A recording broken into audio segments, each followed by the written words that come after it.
Hi guys, तो आइए फिर से स्वागत है सभी आंगनवाड़ी वर्कर को एक नई इन्फॉर्मेटिव वीडियो में। जैसे कि आप लोग PMMBY का फॉर्म जो फिलअप कर रहे हैं, तो इसमें देखिए जैसे अभी आप लोग कर रहे हैं तो पिछले कब तक का जो किस LMP डेट तक से जो है आप यहाँ पे फॉर्म फिलअप करेंगे और आपका फिलअप हो जाएगा। मतलब पिछले किस तिथि का LMP डेट होगा जो आप भर सकेंगे, उसको लाभ दिलवा सकेंगे, उसी के बारे में हम लोग यहाँ पे चर्चा करने वाले हैं। बिल्कुल जो एक एक जानकारी लेंगे इसमें कहाँ कहाँ आप लोगों को और भी प्रॉब्लम आ सकता है।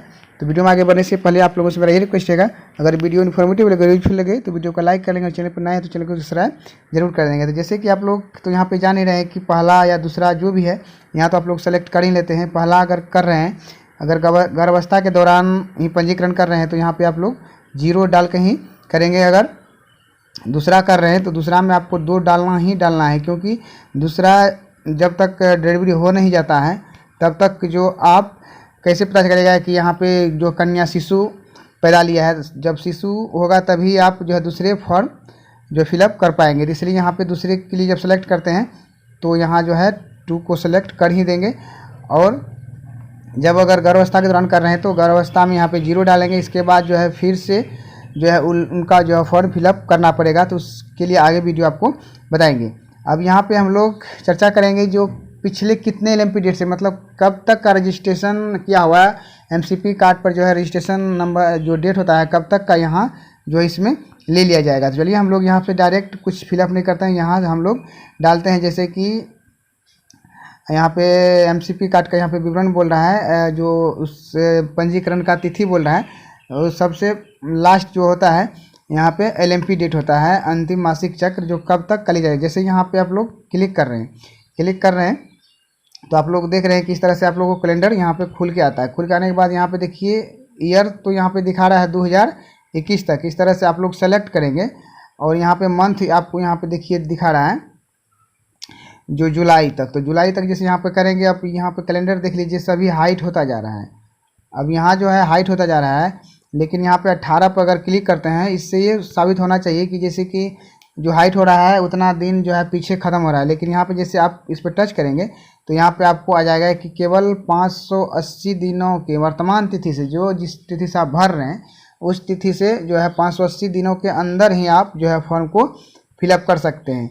तो इस तरह से आप लोग यहाँ पे पता चल गया कि कितने दिनों के जो अंदर करना है, मतलब लास्ट LMP डेट कब तक का लिया जाएगा। जैसे कि अभी आप लोग यहाँ पे जो है 2022 का जैसे यहाँ पे देते हैं 2022 में, तो जनवरी में भी अगर आप लोग दे रहे हैं तो यहाँ पे भी वही चीज़ आपको आ जाएगा कि 580 दिन से आप लोगों का अधिक है अभी वर्तमान समय। और यहाँ इस तरह से 2022 का ही फॉर्म यहाँ पे आप लोग भर सकते हैं।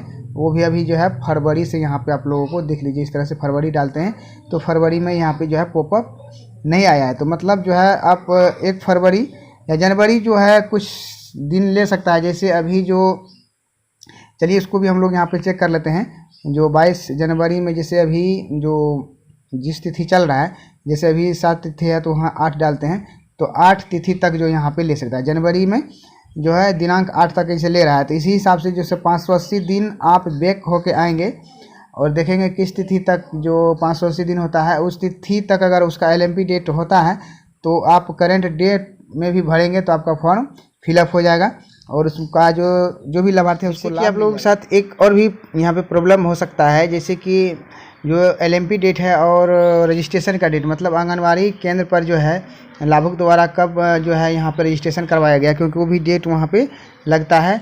और NC डेट क्या सब है उस समय भी आप लोगों को प्रॉब्लम होगा। जैसे कि यहाँ पे LMP डेट और रजिस्ट्रेशन डेट के बीच जो है डिफरेंस कितना होना चाहिए उसके बारे में हम लोग चलिए यहाँ पे बिल्कुल पार्टिकुलर जानकारी लें। जैसे मान लेते हैं कि यहाँ पे जो ये LMP डेट है तो रजिस्ट्रेशन डेट जो है कब तक यहाँ पे होगा। तो रजिस्ट्रेशन डेट जैसे यहाँ पे डालेंगे तो यहाँ पे देखिए स्पष्ट लिखा गया है कि जो है प्रसव पूर्व जाँच NC तिथि LMP तिथि से जो है यहाँ पे जो है 180 दिन होना चाहिए। मतलब ANC, मतलब जब आप रजिस्ट्रेशन किए तभी ANC आपका हुआ, तो इसलिए यहाँ पे लिखा गया है। जो मतलब आप समझ लीजिए स्पष्ट कि 180 दिन मतलब 6 महीने के अंदर LMP डेट और आपका जो है रजिस्ट्रेशन की तिथि 6 महीने के अंदर अगर होता है तभी जो है यहाँ पे आप जो है लाभुक को लाभ दिला सकते हैं, रजिस्ट्रेशन कर सकते हैं। अगर 180 से 181 दिन हो जाता है तो नहीं कर सकते, मतलब 180 दिन करेक्ट भी हो जाएगा तो आप कर सकते हैं। तो ये एक समस्या ये भी हो सकता है आप लोगों के साथ।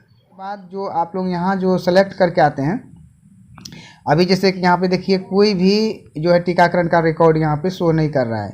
तो जैसे आप ये लोग यहाँ पे कोई भी बच्चा का संख्या अगर यहाँ पे फिलअप करके आते हैं तो इसके बाद यहाँ पे जन्म तिथि जैसे आप डालेंगे तो जन्म तिथि के हिसाब से आपको नीचे यहाँ पे कैलेंडर खुलेगा। जैसे यहाँ पे देखिए जन्म तिथि यहाँ पे जो डालेंगे तो इस हिसाब से आपको जो है टीकाकरण रिकॉर्ड। फॉर्म भरते समय आप लोगों को एक और समस्या यहाँ पे आएगा, जैसे कि आप लोग यहाँ पे डालेंगे अगर बच्चे का जन्म तिथि डाल रहे हैं, जो बच्चे का जन्म तिथि क्या है उस तरह से आप लोग यहाँ पे डालेंगे तो ये समस्या इस तरह से आ जाएगा आपको कि बच्चे का जन्म तिथि LMP से यहाँ पे दिया गया है 140 से 300 दिन के भीतर। मतलब जो LMP डेट जो है कहीं ना कहीं आप जो गलत डाले हैं या बच्चे का जन्म तिथि गलत है, इसलिए ऐसा पॉपअप आ रहा है।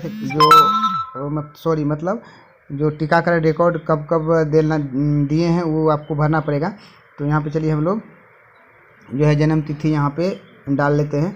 जन्म तिथि जैसे डालेंगे इस तरह से, जैसे जन्म तिथि डाल दी है नीचे देखिए आप लोग यहाँ से इस तरह से खुल गया है कौन कौन से, मतलब जितने मंथ हो चुका है बच्चे का उस हिसाब से आपको यहाँ पे टीकाकरण रिकॉर्ड खुलेगा। आप अगर वहाँ पे कम मंथ करेंगे, बच्चे का जन्म तिथि बहुत कम महीने का हुआ होगा, अगर 1 महीना का होगा तो एक ही खुलेगा। जैसे यहाँ पे 2.5 महीना हुआ तो यहाँ पे 3.5 महीना का, इस तरह से आपको खुलेगा। देखिए ये ज़रूरी नहीं है, अगर वहाँ से आपको सेलेक्ट करके आ गए हैं बच्चे का जन्म तिथि जो है और भी रिकॉर्ड आपको यहाँ पे खुल रहा है तो यहाँ पे आपको ज़रूरी नहीं है कि सभी भरना है। जितना टीकाकरण लगा है उतना ही भरेंगे और जो नहीं लगा है उसको भी से छोड़ देंगे। जैसे यहाँ पे आप फर्स्ट टीकाकरण हो चुका है तो यहाँ पे टिक करके यहाँ पे डेट भर देंगे, ये हो चुका है तो कर देंगे, नहीं हुआ तो कोई बात नहीं, इसको आपको नहीं भी करेंगे फिर भी फॉर्म आपको यहाँ पे सबमिट हो जाएगा।